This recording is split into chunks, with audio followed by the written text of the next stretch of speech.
ఎవరు రానియం, చార్మినార్ మాది, పాత బస్తీ మాది, మా పర్మిషన్ తీసుకొని రావాలి అని చెప్పించి ఎప్పుడైతే మీరు వాగినరో, బీఆర్ఎస్ కాంగ్రెస్ పార్టీకి వార్నింగ్లు ఇచ్చినో ఆ రోజు అన్నింటినీ అడ్డుకొని ఇవాళ మేము చార్మినార్ దగ్గర వచ్చి భాగ్యలక్ష్మి అమ్మవారి సాక్షిగా బహిరంగ సభ నిర్వహించినాం.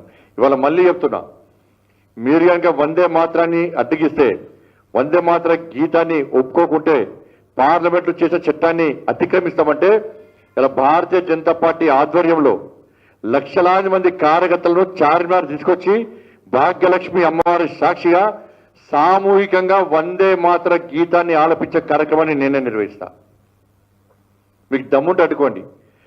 మేము సామూహికంగా లక్షలాది మంది కార్యకర్తలు, భారతీయ జనతా పార్టీ కార్యకర్తలు సామూహికంగా వందే మాత్ర గీతం ఆలపిస్తుంటే మీ చెవులలో దూదులు పెట్టుకున్నా కూడా మీకు వినిపించే విధంగా మేము కార్యక్రమం నిర్వహిస్తాం. కాంగ్రెస్ పార్టీ కానీ మీరు కానీ ఎట్లా అడ్డుకుంటారో మేము చూస్తాం. నేను సవాల్ చేస్తున్నా, అడ్డుకునే దమ్ముంటే మీరు అడ్డుకోండి. ధైర్యంగా భారతీయ జనతా పార్టీ కార్యకర్తలు భారతీయ జనతా పార్టీ జెండా పట్టుకుంటాం, కాసేపు జెండా పట్టుకుంటాం, త్రివర్ణ పతాక జెండా పట్టుకుంటాం, వందే మాత్ర గీత్ వందే మాత్రం అంటూ భారత్ మాతాకి జయడు, జై శ్రీరామ్ అంటూ చార్మినార్కి చేరుకుంటాం. భాగ్యలక్ష్మి అమ్మవారి సాక్షిగా సామూహికంగా లక్షలాది మంది కార్యకర్తలతోని వందే మాత్ర గీతాన్ని ఆలపిస్తామని చెప్పి ఈ సందర్భంగా చర్చిస్తున్నాం. ఇలా మేము చట్టానికి గురించి మాట్లాడి పార్లమెంట్ చట్టానికి అనుగుణంగా మేము మాట్లాడితే మమ్మల్ని మతతత్వవాదులు అంటారు. దాన్ని వ్యతిరేకించే వాళ్ళు ఇవాళ సెక్యులర్ వాదిగా చలామణవుతున్నారు. దీన్ని తెలంగాణ సమాజం ఆలోచించాలి, జంజీ ఆలోచించాలి, జంజీలు ఆలోచించాలి. ఇవాళ ఈ దేశం ముఖ్యం, ఈ ధర్మం ముఖ్యం, ఈ సమాజం ముఖ్యం. కాబట్టి ఇవన్నిటిని కూడా ఇవాళ తప్పకుండా చేసి నిర్వహించే ప్రయత్నం చేస్తాం. దాంతోపాటు ఇవాళ రాష్ట్ర ప్రభుత్వం ఒక కొత్త పథకం మేమేదో చేస్తున్నట్టు, వాళ్ళు జేబులోకి వెళ్ళి పైసలు ఇస్తున్నట్టు, వాళ్ళ పైసలే ఇస్తున్నట్టు ఇవాళ స్మార్ట్ కార్డ్స్ మేము పంపిణీ చేస్తున్నాం ఇవ్వాలని చెప్పి, ఈ స్మార్ట్ కార్డ్ దేనికోసం, దానికి 600 ప్రింటింగ్కి 600 కోట్లు ఖర్చు పెడుతున్నారు. ఈ తెలంగాణ రాష్ట్రానికి ముఖ్యమంత్రి శాశ్వతం కాదు, ఆ సంబంధిత మంత్రి శాశ్వతం కాదు. ఇప్పుడు మొన్న కర్ణాటకలో కొట్టించింది. కర్ణాటకలో ఏమైంది?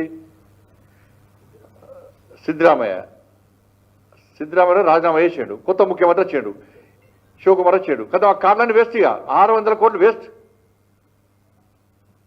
ఇప్పటికే అప్పుల పాలైనం.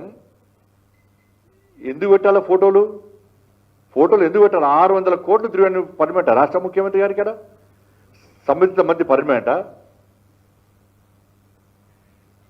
గతంలో కేసీఆర్ ప్రభుత్వం 200 కోట్లు ఖర్చు పెట్టింది. ఒక్కటి రేషన్ కార్డు, ఆ రేషన్ కార్డు మూడబడిచింది. 200 కోట్లు నాశనం అయిపోయినాయి.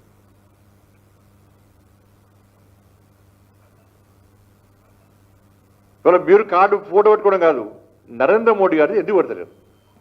వాళ్ళు ఎంత దుర్మార్గం అంటే, బియ్యం ఇచ్చేది నరేంద్ర మోడీ గారి ప్రభుత్వం, బియ్యం ఇచ్చేది నరేంద్ర మోడీ గారి ప్రభుత్వం. ఈ తెలంగాణ రాష్ట్రంలో 57 లక్షల మంది, 57 లక్షల కుటుంబాలకు రేషన్ కార్డులకు నరేంద్ర మోడీ ప్రభుత్వం ఇలా బియ్యం ఇస్తున్నది. అంత్యోదయ స్కీమ్ కింద 30 కిలోలు బియ్యం ఇస్తున్నాం.